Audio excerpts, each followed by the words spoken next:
a historic day for Saquon Barkley. Historic day for us. There's Sal Paolantonio. Of course, ESPN Sal Paolantonio at Sal Pal ESPN on Instagram said Jeff Stoutland was next level. What kind of role did he play in the big man's game last night? Barkley, 255 yards. He went over 300 total yards in the game last night, Sal Pal, and he is squarely in the MVP conversation as Sal Paolantonio joins us on a Sports Bash Monday edition. It's a Sal Pal Monday. Sal, how are you? Oh, I'm good, Mike. I'm real good. And, we have to do it on a Monday when it's a holiday weekend. So happy Thanksgiving to all the listeners of the Mike Gill Show. It's great to be with you. And you mentioned the MVP race for Saquon Barkley. I got some numbers for you that are pretty good. Saquon Barkley is on pace to average 2,000 rush yards and 6 yards a carry. No player has done that and not won the MVP of the league. The three other running backs to average 2,000 yards rushing plus 6 yards per carry to get up there. Adrian Peterson won the MVP 2012. 1997, Barry Sanders won the MVP, Detroit Lions, and 1973, O.J. Simpson. So Saquon Barkley, as a running back, is on pace to be the MVP of the league when you consider the last three. The only three MVPs of the NFL were running backs. Adrian Peterson, Barry Sanders, O.J. Simpson all basically did it the same as Saquon Barkley's doing it right now. So, Sal, if he's obviously in this thing now. He went from plus 6,000 to plus 600. So he's in this conversation. Oh, yeah. Does he has to have a historic season, though, to be a legit? And can he keep this up? What the Eagles are doing with him, they're running in their 9 wins. They averaged 39 attempts. Obviously, not all him, but they are focused, and they seem to be riding this wave of we are going to run the ball first. Yeah, and that has always been the formula to win in the National Football League. You have to increase the number of rushing attempts and increase the number of pass completions without the quarterback turning the ball over. So, Mike, you and I have talked about this on this very program. I have 3 things that I was given by Dick Vermeil way back when on how to close out a season at a championship level. Number 1, quarterback can't turn the ball over. Number 2, rushing attempts are so important. And number 3, points allowed. And the Eagles are excelling at all 3 right now. So as for Saquon, I don't know if he can keep it up. He's 27. He's got a lot of wear on the tires. But, Mike, last night on two 70-plus yards, touchdown runs, he reached over 20 miles per hour. It's unbelievable. Only Derrick Henry's done that so far, and Derrick Henry did it once. And he did it once in all season. Barkley did it twice in 1 game. So he's in tremendous shape, Mike, tremendous shape. Oh, and some of the things he does, and he's patient. He kind of holds and glides his way, and then, bam, he hits you. But I want to get you put that Instagram message out there about Jeff Stoutland, and what they're doing up front is truly, it's actually fun to watch them. A lot of pulling guys in the athleticism and second-level stuff. How much is what Stoutland does with this run game kind of enhance what Barkley is able to do? Well, you nailed it right on the head, Mike. You said patience. Barkley can be patient because this offensive line is so good and there's so much in sync. So Jeff Stoutland, the offensive line coach, we know is the best in the National Football League. So last night, I got this number for you. I got it from ESPN Stats and Information.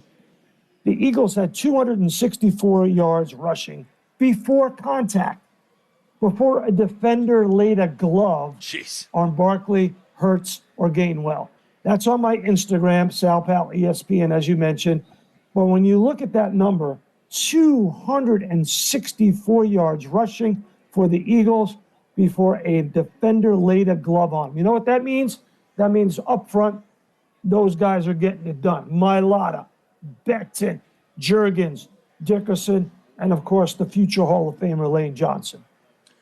That line has been outstanding, and we say that, Sal, a new right guard who's never played the position before, and, by the way, a Hall of Fame center who is being replaced. So you got two new faces in the interior of that line, and they're having this kind of year. It's truly fun to watch. And I guess my question for you would be, do you feel that this formula is sustainable? A lot of these games at halftime, 13-7, close scores, and then they kind of pull away in the second half. Can they do that against the Detroits, maybe the Kansas Cities, the Buffaloes? I guess we'll see it this weekend against a Baltimore. Well, you hit the nail on the head again, Mike. They need to be more consistent, have sustained offense, and get into the end zone, not settle for field goals like they did last night in Los Angeles. It takes them a long time to get going, and once they get going and once they get downhill, it's demoralizing for the opposition. One of the things that you see on the faces of those Los Angeles Rams after the game is they're shocked. They are stunned. They are stunned that they just gave up 37 points at home in a game they had to have to keep pace in their division. And so they need it. You pass to score and you run to win. And they need to do a better job in the passing game. There's no question about it, because I agree with you, Mike. I don't think it's sustainable if they have to go up against Jared Goff and the Detroit Lions or the Kansas City Chiefs. Hard to come back against those teams because they have good defenses. All right, Sal, I want to get your take because you've covered Brandon Graham for his entire career. Sadly, last night he did announce that his season was over, and the impact. I mean, I don't know that we thought this guy was going to have any impact this year. Hey, he was maybe one more year to get to number 15 and say, hey, you were a great Eagle, most important play in the history of the franchise. But no, he's been maybe the most important player on that defensive line this year. So can they sustain that type of injury to that player this season? Yeah, he's got a torn left tricep, and he called his wife and children last night from the locker room. They had a very emotional telephone call, and he told them that, it looks like his season is done. I know Nick Sirianni said after the game that, hey, we're going to hold out hope. But a torn left tricep for a defensive end, it's very, very, very difficult to see him coming back, even if they do make it as far as New Orleans for the Super Bowl. And he was planning on retiring. But it's so funny, Mike. Last night in the game, after Brandon Graham got that sack, I texted one of my close friends who lives in Delaware and listens to your show religiously. And I said to him, is Brandon Graham going to retire? He looks too good. He looks like he's playing at a super high level still.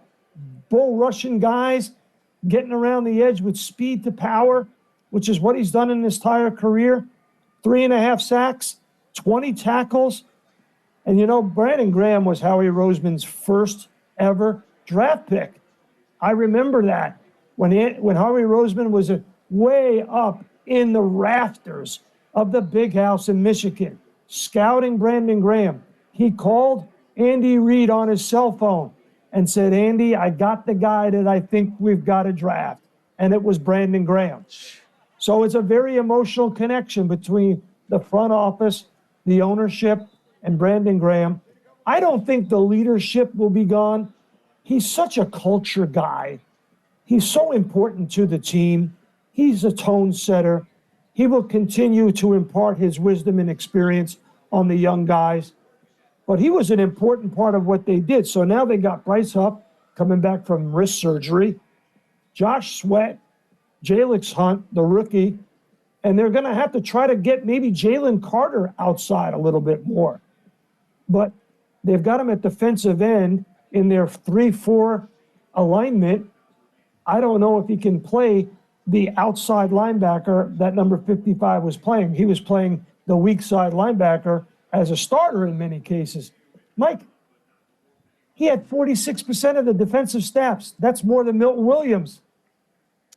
I'll tell you what, I couldn't believe, Sal, last night I just kept saying, there's Graham again. There's Graham again, and it was behind the line of scrimmage. From a football standpoint, they will miss him. From a culture leadership standpoint, I don't think so.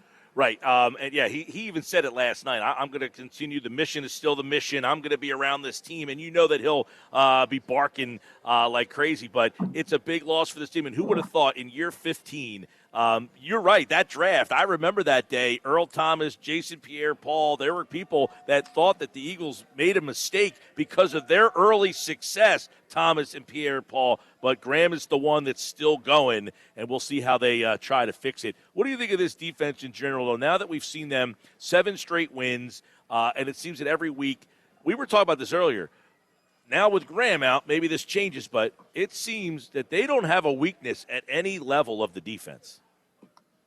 They don't, but we haven't really seen them play a true dual-threat quarterback like Lamar Jackson. This will be a very, very big test. And they're underdogs in this game by 3 points. Mike, the last time they were underdogs was when they went to Tampa, right? Were they underdogs in that game? I think in so, Tampa? Yep. Down in Tampa. So, and that was their last loss, correct? So, they've got their hands full with this game because of Lamar Jackson and because they haven't really faced a dual threat. They'll be able to throw if they can. This will be a big test for the passing game and for Jalen Hurts.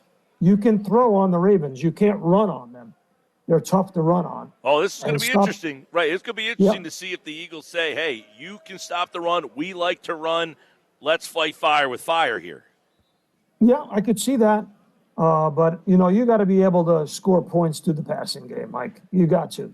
If Vic Fangio, when you're playing a guy like Lamar Jackson, we'll actually see him tonight. So they'll play on a short week for them in Baltimore. Who is the key guy on the defense when you play against Lamar Jackson? Well, it's got to be somebody who's going to spy him. Now, you don't go up the field with your hair on fire and your ears pinned back. You do a mush rush.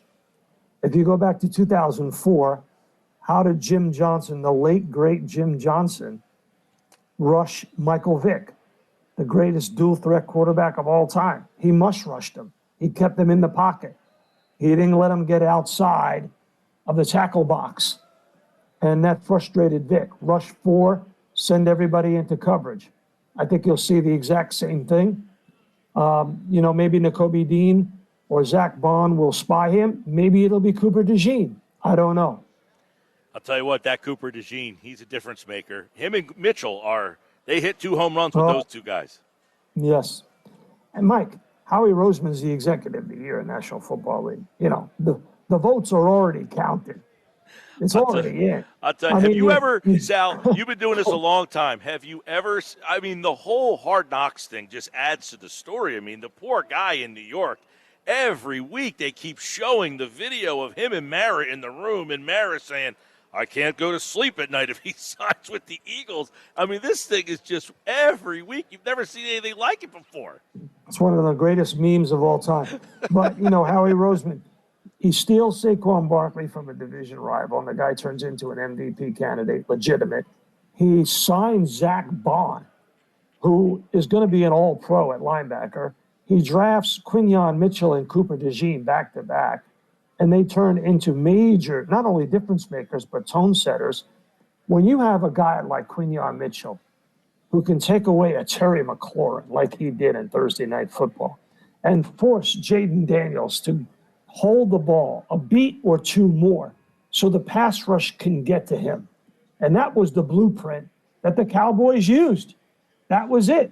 That was the blueprint. Play press coverage on the outside on McLaurin, send Micah Parsons after Jaden Daniels. Well, Sal, Thanksgiving is here, and when I think of Thanksgiving football and how football explains America, the book, I think people should think about that book as Christmas gets here, because football and Thanksgiving and your book, it's all encompassing, man. It's a great time of year, and it looks like the Eagles have gotten out of the malaise of that 1-7 finish from last year. Yeah, and Michael, they got to close strong like last year, and thank you for mentioning the book. I gave a copy to our guy, Johnny G, at the Griner team at Berger Realty in Ocean City, New Jersey. Thanks to him for supporting the Sports Bash with Mike Gill. And thank you to you, Mike, for having me on the show. I'm very thankful for you and your friendship and for being on this program with you all year long. And to your listeners out there, happy Thanksgiving to everybody. And hey, wow, we got a lot of great football to go. We got like 9-10 weeks to go, Michael, before New Orleans. This is where things pivoted last year. Yes, it was. Real quick. Tighten your seatbelt, Michael. Tighten that seatbelt. You mentioned it. This is where things pivoted. That Kansas City's team's 10-1. Do you feel a pivot for them, or are they going to hang on? Who they got this week? They got Friday night Las Vegas. Yes, they play on Black Friday afternoon, 3 o'clock. Yeah. Short turnaround. Even Patrick Mahomes said, what did he say, Mike? I'm tired of these close games. Yep. Can I get up? Can I get a blowout?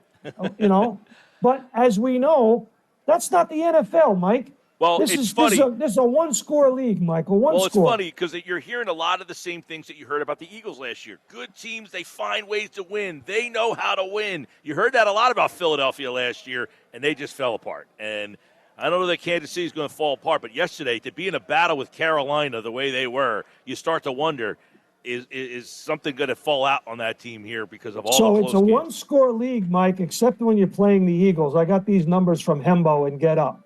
During the 7-game win streak, the Eagles' average score of victory is 30-15. So they're winning by an average of 2 touchdowns.